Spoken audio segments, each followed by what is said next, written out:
আপনার ওজন কমানোর চেষ্টায় দ্রুত সাফল্য আনবে। ওজন কমানোর সাথে সাথে এই অভ্যাসগুলো আপনার শরীর সুস্থ রাখতেও সাহায্য করবে। অনেক সময় আমরা অস্বাস্থ্যকর খাবার খেয়ে ফেলি, এই একটু সিঙ্গারা, পুরি, জিলাপি বা কোক খেয়ে নিলাম। এগুলো যে খুব স্বাস্থ্যকর খাবার না সেটা প্রায় সবাই জানি।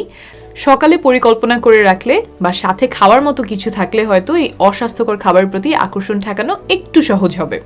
যাতায়াতের মধ্যে যদি অল্প করে ব্যায়াম ঢুকাতে পারেন তাহলে নিয়মিত এই চর্চাটা থাকবে।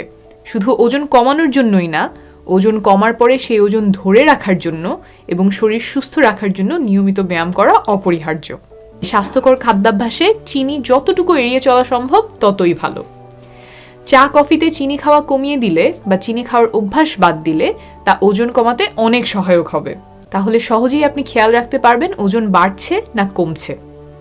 যদি দেখেন চেষ্টার পরে ওজন কমছে না, তাহলে কারণটা খুঁজে বের করে সেই অনুযায়ী পরিবর্তন আনতে পারবেন। যে এটা সুবিধা হয় এবং আপনার ভালো লাগে এমন ব্যায়াম বেছে নিয়ে সকাল সকাল ব্যায়াম করে ফেললেন। দিনের শুরুটা তখন খুব সুন্দর হবে। অনেকগুলো গবেষণায় দেখা গেছে যে কম ঘুমের সাথে অতিরিক্ত ওজনের একটা সম্পর্ক আছে।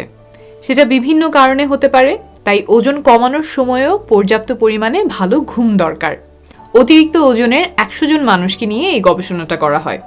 এই 100 জনকে 2 দলে ভাগ করা হয়েছিল।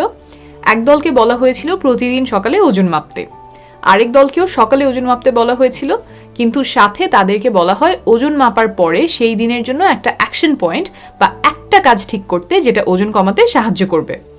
8 সপ্তাহ পরে দেখা হলো কোন দলের কত ওজন কমলো। যারা প্রথম দলে ছিল, অর্থাৎ যারা শুধু ওজন মেপেছে, তাদের ওজন কমেছে গড়ে 1 কেজির মতো।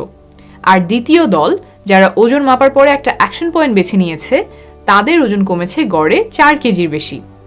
অর্থাৎ 2 দলেরই ওজন কমেছে, তবে দ্বিতীয় দলের ওজন বেশি কমেছে, প্রায় 3 কেজির মতো বেশি ওজন কমেছে। তাহলে এখান থেকে ওজন কমানোর জন্য আপনারা কি করতে পারেন? সকালে ওজন মাপার পরে সেই দিনের জন্য একটা নির্দিষ্ট অ্যাকশন পয়েন্ট ঠিক করে নিতে পারেন। ঠিকমতো পালন করলে ওজন কমাতে সেটা অনেক সহায়ক হবে। ওজন মাপার পরে এখান থেকে যে কোনো একটা বেছে নিতে পারেন সেই দিনের জন্য। একটা বিষয় বেছে নিন, সেটার উপর সেই দিন বেশি জোর দিবেন। সুস্থ থাকবেন, শীঘ্রই আবার দেখা হবে।